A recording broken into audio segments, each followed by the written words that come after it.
I wish someone had told me that the hardest breakup, the hardest heartbreak that you are going through or you have gone through was the best thing that has ever happened to you and I. And you're talking to somebody, especially when it comes to relationships, who used to be desperate. By now, I expected to be married, have 3 children, have a huge home and shit like that. But none of those things happened. But reaching this point where I'm so comfortable today to be like, okay, mate, never happened for me and I'm okay with it as long as it's God's will. And I'm cool with that because I felt way more free being single when I took a step back, got out of relationships which did not serve the highest purpose of me, because I realized that every relationship, mostly romantic or even friends or even family, I realized that I was putting up an act. Even if it was my true self, it was not my real self. And I'm trying to connect with those who are now sitting face to face, where everything is black and white, where one of the most important relationships in your life, this can be the man of your dreams, the woman of your dreams, or it can be friendship or family, which meant your entire identity kind of depended on it. And when that type of relationship breaks, I feel it breaks you, but it's the best thing that's happened to you, because you now see what was broken in you and what you were using as an ally to depend on, to fall upon, for you to not even see that all of this is missing within you. So when that force, that external energy took away, it's affection, it's love, it's care, it's concern, it's pride for you, you realize how empty you actually fucking are. And for us, God chooses you and me who are open to going through the experience where we first start to complain for how many ever years, for decades. Why me? Why me? Why am I going through this? All I wanted to be, in my case, is a wife. All I wanted to be was to have a huge home, kids. Because that's what my parents grew me up and said the end goal is fucking marriage. But I also had a very fierce independent side, which I said I will never give up on. And even you have a very clear side to you, and then you have these things the family, the society feeds you on, which you think is important for your survival. And for people like you and I, we all have our own clarity and our own things that people feed us. But at the end of the day today, we are sitting in a place where we did everything right.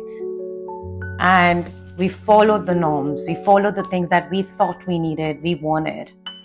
But we today realize that we just fantasized, we just made an idea of this person in our head. And we started worshipping this idea of this person in our head where we couldn't even be ourselves. So that fierce side of you, that clear side of you, in my case, my independence, my voice, I just tucked it away because I just wanted to make this other person happy by being a yes ma'am, yes sir. And this is mostly in relationships with the opposite sex, who I wanted to have a relationship with, because I was just so desperate. And I said desperate to be in a relationship, but that desperation was on the inside. I didn't let it show. But I was one call away for every guy I was with when I was with them. And I soon realized people love to control you till you're uncontrollable when you have your own independence, because any relationship starts with you being in touch with yourself. I'm talking to those people who are not constantly going under people to get over people. I'm talking to people like you and I. We always had some gap in between where we went inward, found our confidence back, did our own thing, and we never let that one part of ourselves get away till we met this one individual. So God made you have a taste of your people-pleasing aspects and the downfalls of it, your anxiety aspects and your downfalls of it, your desperation aspects, your downfall of it. And I'm talking to people who don't have an ego with yourself, right? So we've tasted these little bits and pieces with people, friends, family throughout our life, but that one significant relationship that you today are given your all for, or you did give your all for, when you tasted the best and the most of everything that you always wanted in a partner, in a relationship. When you experience the flip side with the same person, and then reality hits you that fuck, this is nothing that what I've never had that I thought I got, but it eventually is the same shit that I've always been through. You then realize it was never this person's fault, it was always yours and my fault, because we were desperate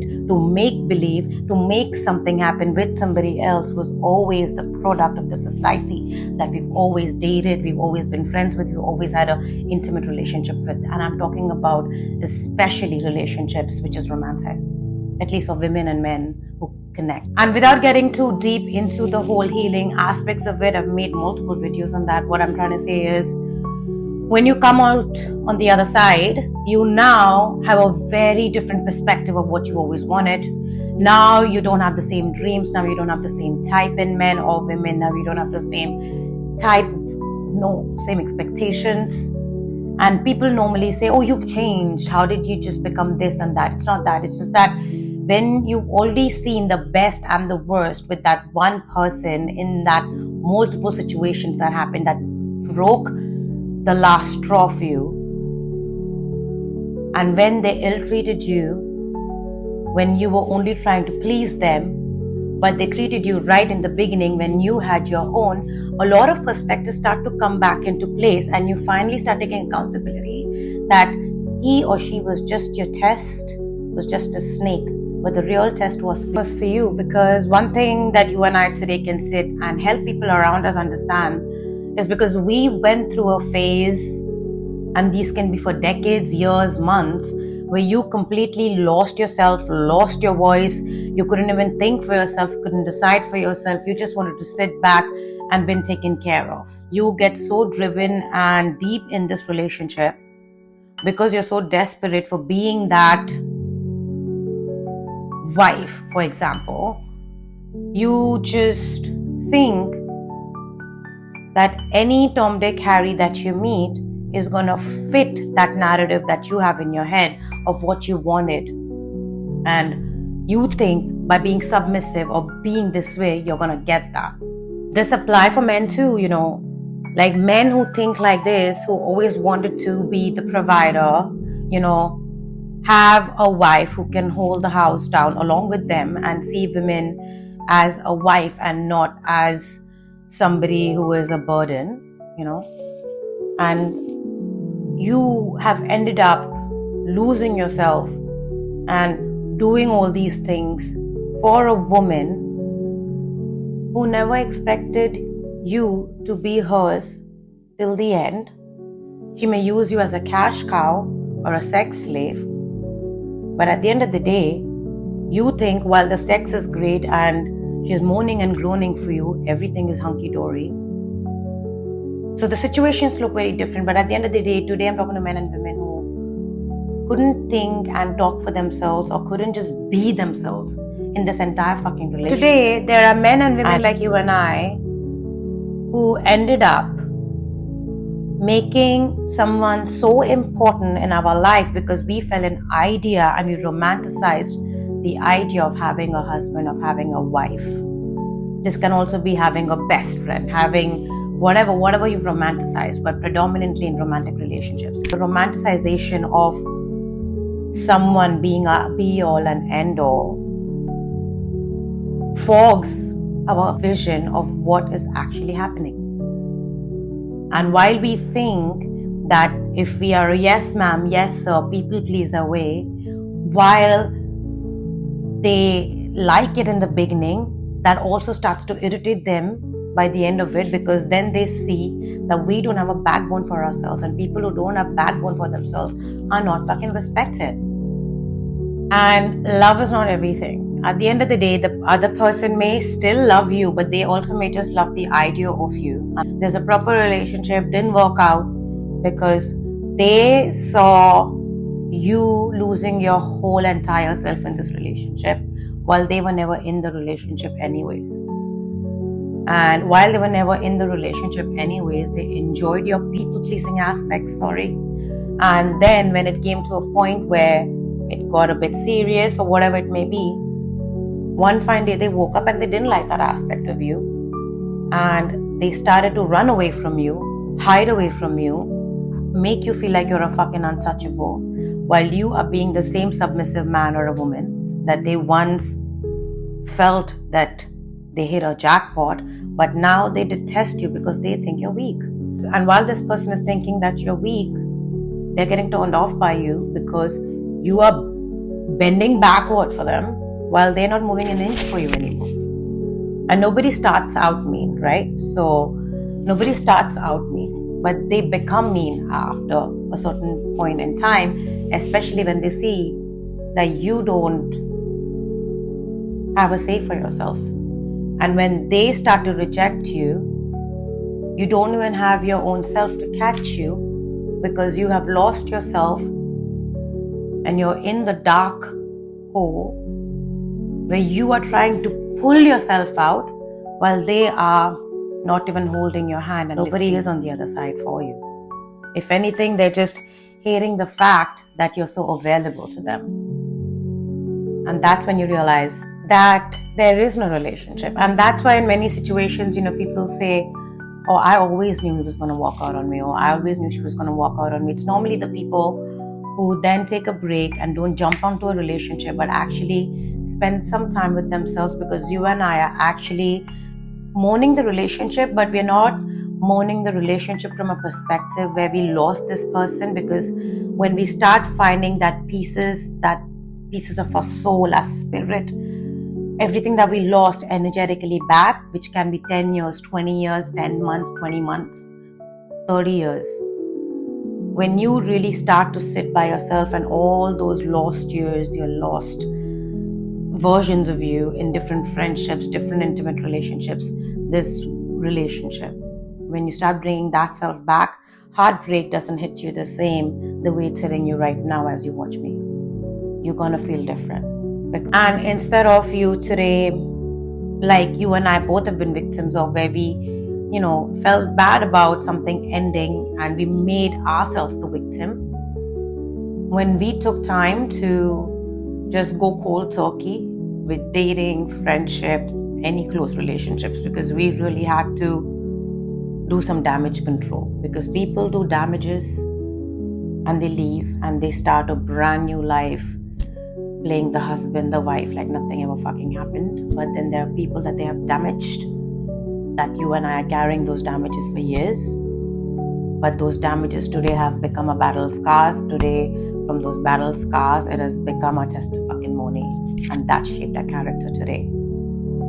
So you and I are today in a place where we are not giving up on our dreams, but today we are so self-sufficient and we believe in God to a point where we know that if it's not God's will, and if it's my desire, I pray that it is as per God's will. And if it's not, I don't want it.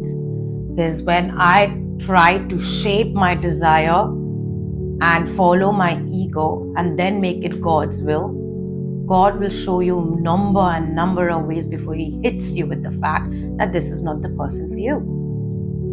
But your worst heartbreak today has made you the person that you are today, who's so wise, who's so deep, who's so emotionally intelligent, and who's so secure in himself, in herself, that today, predominantly for those people who are desperate, anxious for a mate, you are not jaded, and you are not like one of your friends who settled just to have a husband and a wife, to have shitty ass things going on between them, but you're honestly okay by yourself. You're honestly okay to be by yourself because you are not in a relationship like those 90% of the people who today are just for society's sake, but are actually unhappy. Power to them who are. You're not counted here. You instead said, you know what? From being a serial lover boy, lover girl, today you're a serial lover boy, lover girl for yourself first, because you experienced the comfort, you tasted that feeling of being someone's almost wife, someone's almost husband, if not fully, but you also experienced the flip side of your dream, what you thought you always wanted, which wasn't the best, which broke you, but today it made you for who you are today. And you realize it was never the other person's fault. It was always you, and the work that you had to do within yourself, and you know what you are going to give to another person now when you get in a relationship. And now when you get in a relationship, even friendship, but I'm talking about romantic relationship, you let it happen organically. And if you're somebody who's always let it happen organically, you will never curse God or never cry out loud saying, why me? Because if it's God's will, you're good with it. And if it's not, you're fine with it too. Because at the end of the day, peace is what you want now. And happiness is what comes with peace and joy. And if you can be that for yourself first, because you know how it is to not be able to think for yourself, to speak for yourself, and have somebody else make you feel less than for not being able to speak for yourself. So today, if you're there, and if you're not there, just best believe, did you fall in love with an idea of a person? And only you can answer yourself, that were you genuinely just yourself? Did you do things that you always did before you met this man, before you met this woman? Were you fully appreciated in your own skin? Did you feel comfortable naked? Did you feel comfortable spiritually naked? Did you feel comfortable financially naked with each other when you had hardships? Did you feel safe? Did you laugh out loud? I don't know, whatever yourself is, you know who you are when, you don't have a mate. And if you're not any of that, if that person is not bringing the best side out of you in any situation, if they're not bringing the best version out of you, it is not worth it. And you need to understand that. So there's a reason why they let you go. So you need to sit with yourself and understand you have to play devil's advocate with yourself. Because there's no point in forcing a relationship. Because if something is not meant to be, it will never be. And if you want to give something second chance, third chance, fourth chance, it's up to you. But at some point, you have to be open to be used by God if you want to go on that part of your life. If you don't want to make your life always about people, places, things. And when God is showing you, those who get it, they get it. And if something's broken you down today where you no longer can continue being the way you have continued for so long,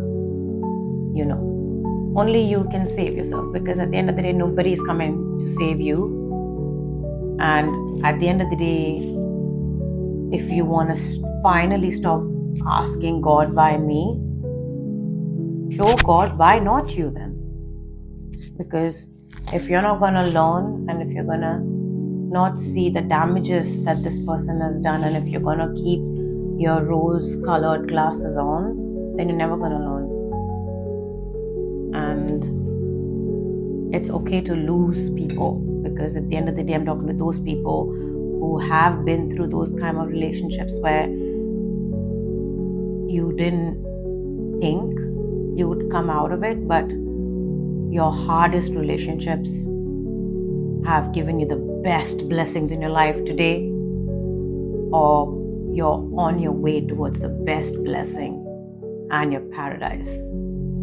And I know if not today, at some point, you will reach a point where you will forgive that one man, that one woman who changed the entire trajectory of your life for the better. But today I realize they'll only bring you close to God, to a higher power, who you allow to use you for your highest good, because you know your future is bright. But to get to that future, it's all about the journey, not about the destination, like you said. So unfortunately, this person was not the destination. It was just one of the biggest part of the journey, if not the biggest. And you need to be open with yourself. And if you are open with yourself, you are where you are today, with God and with yourself. And you know that.